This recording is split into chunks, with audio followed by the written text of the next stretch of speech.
요한복음 21장 15절에서 18절. 그들이 조반 먹은 후에 예수께서 시몬 베드로에게 이르시되, 요한의 아들 시몬아, 내가 이 사람들보다 나를 더 사랑하느냐 하시니, 이르되, 주님 그러하나이다. 내가 주님을 사랑하는 줄 주님께서 아시나이다. 이르시되, 내 어린 양을 먹이라 하시고, 또 두 번째 이르시되, 요한의 아들 시몬아, 내가 나를 사랑하느냐 하시니, 이르되, 주님 그러하나이다. 내가 주님을 사랑하는 줄 주님께서 아시나이다. 이르시되, 내 양을 치라 하시고, 세 번째 이르시되, 요한의 아들 시몬아, 내가 나를 사랑하느냐 하시니, 주께서 세 번째 내가 나를 사랑하느냐 하심으로 베드로가 근심하여 이르되, 주님 모든 것을 아시오매 내가 주님을 사랑하는 줄을 주님께서 아시나이다. 예수께서 이르시되, 내 양을 먹이라. 내가 진실로 진실로 내게 이르노니, 내가 젊어서는 스스로 띠띠고 원하는 곳으로 다녔거니와 늙어서는 내 팔을 벌리니 남이 내게 띠띠우고 원하지 아니하는 곳으로 데려가리라.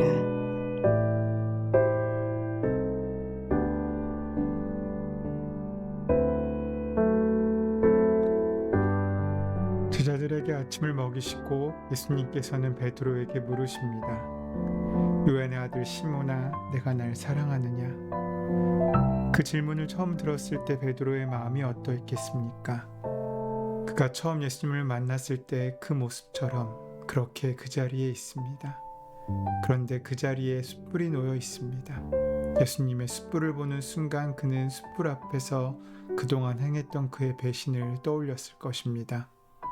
요한복음 18장을 보면 예수님이 대제사장에게 신문을 당하고 있으실 때 그 대제사장의 집 뜰에서 그는 숯불을 쬐면서 그를 아는 척하는 사람들에게 자신은 예수를 모르는 사람이라고 부인합니다. 문지기 하녀가 물었을 때도 그는 아니라고 하였고, 말고 친척인 사람이 그에게 보았다고 했을 때도 그는 예수님을 모른다고 부인합니다. 닭이 울기 전 3번이나 그는 부인하였다고 성경은 기록하고 있습니다. 그런데 예수님이 베드로를 만나는 그 순간에도 숯불은 피어 있었습니다. 그리고 그 숯불 앞에 질문하십니다. 요한의 아들 시몬아, 내가 날 사랑하느냐? 베드로는 대답합니다. 주님을 사랑합니다.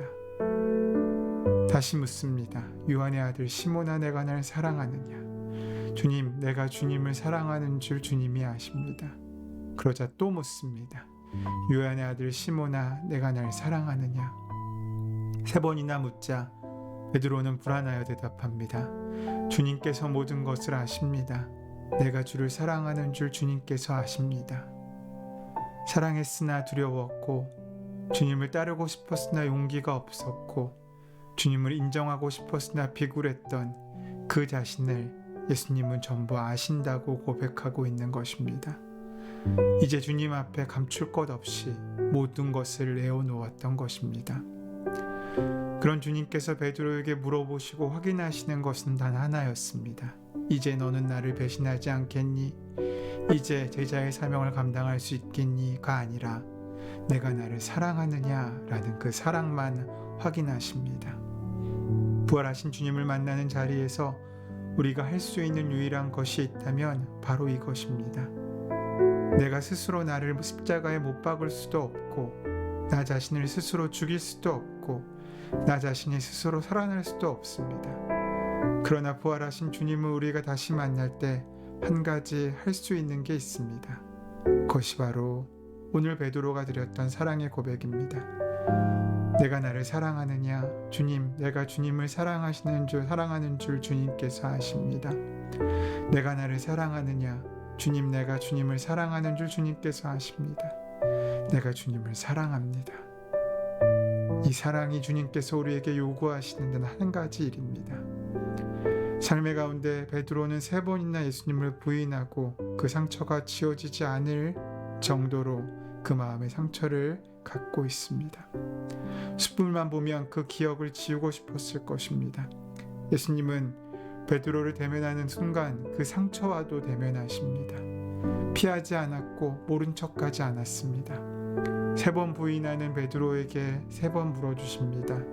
3번이나 예수님을 부인하고 눈물을 흘리며 고통의 시간을 보내고 있는 그에게 예수님은 다시금 그의 상처를 직면하여 극복할 수 있도록 해주신 것입니다. 주님께 사랑을 고백할 때 부활하신 주님께서는 우리에게 소명을 새롭게 하십니다. 내 양을 먹이라. 이것이 주님께서 허락하신 새 소명입니다. 이제 베드로는 다시 소명을 받은 존재가 되었습니다. 새로운 존재가 된 것입니다. 양을 먹이고 양을 이끄는 막중한 책임을 지는 존재로 다시 살아난 것입니다.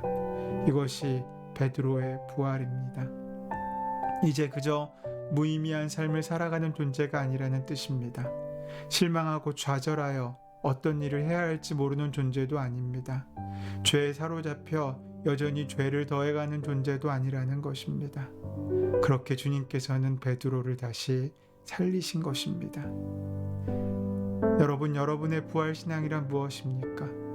죽어서 천당 간다는 내스적인 신앙이 부활신앙이 아닙니다.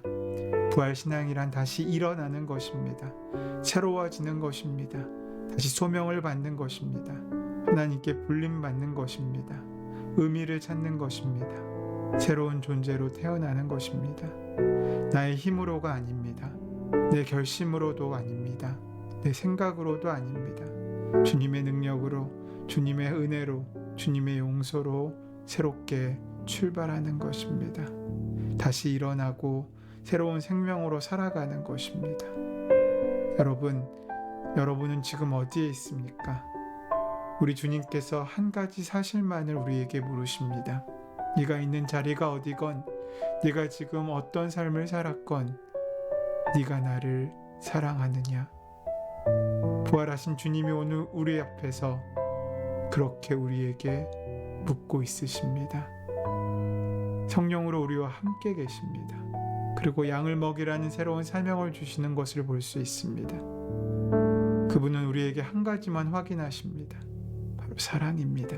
그 사랑만 있다면 우리는 일어날 수 있고 살아날 수 있고 새로운 존재가 될 수 있으며 새로운 사명을 가진 새로운 비전의 사람으로 설 수 있습니다.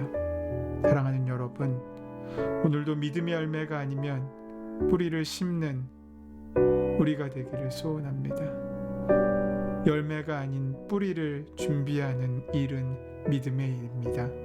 심고 물주는 일은 우리의 일입니다. 결과가 어떠해도 그것은 주님의 일입니다.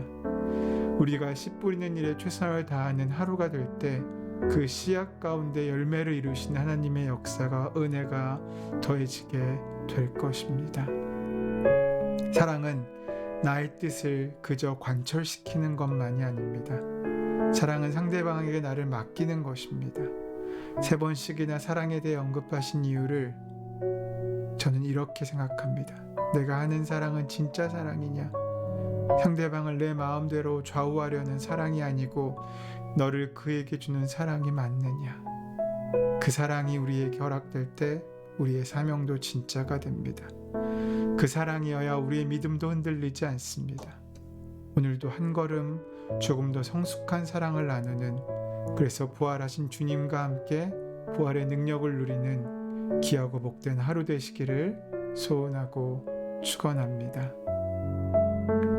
은혜의 주님, 오직 주님께 사랑을 드리기 원합니다. 그 능력과 은혜 가운데 서며 그 말씀 가운데 우리의 사랑으로 맡겨진 양떼를 먹이며 키우며 귀하게 사랑하는 하나님의 자녀의 삶을 살아가고 시작할 수 있도록, 오늘도 주님의 사랑에 응답하는 하루가 될 수 있도록 인도하시고 함께하여 주시옵소서. 주의 은혜가 함께 하실 줄 믿사오며 감사하며 예수님의 이름으로 기도드립니다. 아멘.